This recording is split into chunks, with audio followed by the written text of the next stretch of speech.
नमस्कार, मी श्वेता पाठकरगडे. रेसिपी आणि बरंच काही आपल्या मराठी यूट्यूब चॅनलवरती आपलं मनापासून स्वागत आहे. तर आज आपण एकदम परफेक्ट असा ओरिजिनल पद्धतीचा पारंपरिक पद्धतीचा डाळ मिरचू कसा करायचा ते पाहतोय. पण प्लीज त्यापूर्वी तुम्ही अजूनही चॅनलला सबस्क्राईब केलं नसेल तर प्लीज चॅनलला सबस्क्राईब करा. तर डाळ मिरचू बनवण्यासाठी मी इथे काही साहित्य घेतलेलं आहे. त्यामध्ये एकदम तिखट अशा मस्त हिरव्या मिरच्या घेतलेल्या आहेत 125 ग्रॅम, कारण ह्या खूप तिखट आहेत. त्याचबरोबर 1 तासापूर्वी मी पिवळी मुगाची डाळ भिजवलेली होती. कोथिंबीर घेतली, तेल घेतलेलं आहे, भरपूर असा लसूण घेतलेला आहे. त्याचबरोबर खडे मीठ आणि जिरे घेते. डाळ मिरचूला शक्यतो साधं मीठ नाही वापरायचं, खडे मीठ वापरलं तर याची टेस्ट खूप छान वाढते. आता मी एका मिक्सरच्या जारमध्ये खडे मीठ आणि जिरे घालत आहे. आता आपल्याला हे सर्व वाटून घ्यायचं आहे. त्याचबरोबर आता याच्यामध्ये भरपूर असा लसूण घालायचा आहे. लसूण हाच एक आपला बेसिक इन्ग्रेडियंट आहे ज्याच्यामुळे आपला डाळ मिरचू खूप चविष्ट लागतो. आता या संपूर्ण हिरव्या मिरच्या मी याच्यामध्ये घालत आहे आणि हे आपल्याला मिक्सरवरती वाटून घ्यायचं आहे.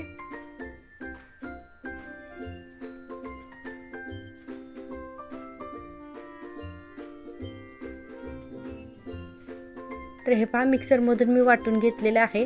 अगदी ही फाईन पेस्ट केलेली नाही, जरासं जाडसर असं हा ठेचा आपल्याला ठेवायचा आहे. आणि हा ठेचा आता मी एका डिशमध्ये काढून घेते. तर आता आपल्याला याचा डाळ मिरचू बनवायचा आहे. तर आपण पुढची कृती करूया. तर त्यासाठी मी गॅसवरती एक पॅन ठेवलेला आहे. पॅन छान गरम झालेला आहे. याच्यामध्ये आपण घालूया तेल. तेल छान तापल्यानंतर याच्यामध्ये घालायची आहे 1 चमचा मोहरी. त्याचबरोबर याच्यामध्ये मी हिंग सुद्धा घालणार आहे. लसूण घालते तरी सुद्धा हिंग का, तर डाळ मिरचू आहे तर मिरची पोटाला बाधू नये म्हणून याच्यामध्ये आपल्याला हिंग घालायचा आहे. आपण याच्यात कुठेही लिंबाचा वापर करणार नाही. आता मी मुगाची डाळ जी 1 तासापूर्वी भिजवून घेतलेली होती तर ती घालायची आहे. आणि छान अशी डाळ या तेलामध्ये आपल्याला परतून घ्यायची आहे 1 ते 2 मिनिट. डाळीला हे पहा असं फेसाळल्यासारखं होतं. तर 1 ते 2 मिनिटानंतर हे पहा डाळीला अगदी असा फेस आलेला आहे. याच्यामध्ये आता मी हळद घालते, थोडीशी कढीपत्त्याची पाने आणि कोथिंबीर घालते. आणि हे आपल्याला छान अगदी अर्धा ते 1 मिनिट परतून घ्यायचं आहे. डाळीमधलं संपूर्ण पाणी आटल्यामुळे डाळ छान परतली जाते आणि डाळ मिरचूला डाळीचा स्वाद चांगला येतो. तर यातील पाणी संपूर्ण आटल्यानंतर आपण मिक्सरमध्ये जे खडे मीठ, जिरे, हिरवी मिरची याचं मिरचू म्हणजेच वाटून घेतलेलं आहे तर ते याच्यामध्ये घालायचं आहे आणि संपूर्ण असं मिक्स करून घ्यायचं आहे अगदी एकजीव होईपर्यंत. म्हणजे आपला डाळ मिरचू एकदम परफेक्ट होतो. तर डाळ मिरचू करण्याची ही एकदम पारंपरिक, अगदी गावामध्ये खेडोपाड्यामध्ये आजही केला जातो त्याच पद्धतीने मी तुम्हाला करून दाखवते. तर या मिरचीला आपला कच्चेपणा दूर होण्यासाठी मी अगदी 2 ते 3 मिनिटाची वाफ काढते. तर तुम्ही पाहू शकता मिरचीला छान अशी वाफ आलेली आहे. आता एकदा हे छान मिसळून घेऊयात. आता मिरचीला वाफ आलेली आहे पण मिरची शिजलेली नाही, तर यामुळे मी याच्यामध्ये पाणी घालते. आपल्याला मिरची शिजेपर्यंतच याच्यामध्ये पाणी घालायचं आहे, खूपही घालायचं नाही. तर तुम्ही पाहू शकता अगदी छोटीशी वाटी, जेणेकरून 6 ते 7 चमचेच याच्यामध्ये मी पाणी घातलेलं आहे. आणि आपल्याला मिरची शिजवून घ्यायची आहे.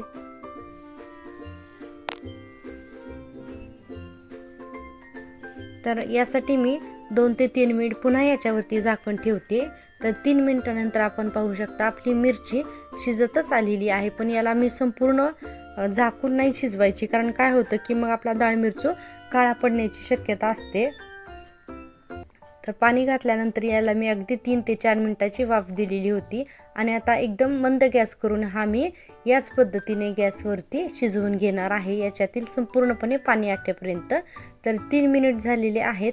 तर तुम्ही पाहू शकता डाळ मिरचूमधील बरंचसं पाणी आटलेलं आहे.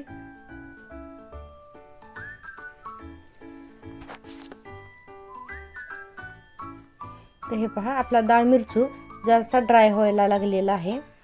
आपण पोळी भाकरी कशासोबत सुद्धा खाऊ शकतो. जेवणाची अगदी चव वाढवणारा आपला पारंपरिक गावरान पदार्थ आहे हा डाळ मिरचू. तर याच्यामध्ये तुम्हाला आवडत असेल तर जाडसर शेंगदाण्याचा कूट घालायचा आहे. नाही आवडला तर नाही घातला तरी हरकत नाही. पण मी अगदी दाखवण्यापुरता थोडासा घालते. मला सुद्धा याच्यामध्ये शेंगादाण्याचा कूट आवडत नाही. थोडीशी कोथिंबीर घातलेली आहे. छान याला मिक्स करून घ्यायचं आहे. तर आपला एकदम गावरान पद्धतीचा डाळ मिरचू जो आपण पारंपरिक करतो खेडेपाड्यामध्ये, तर त्या पद्धतीने आपला डाळ मिरचू करून तयार आहे. तर तुम्हाला ही डाळ मिरचू करण्याची पद्धत कशी वाटली? जर का तुम्हाला ही पद्धत आवडली असेल तर प्लीज कमेंटमध्ये त्या पद्धतीने तुम्ही सांगू शकता.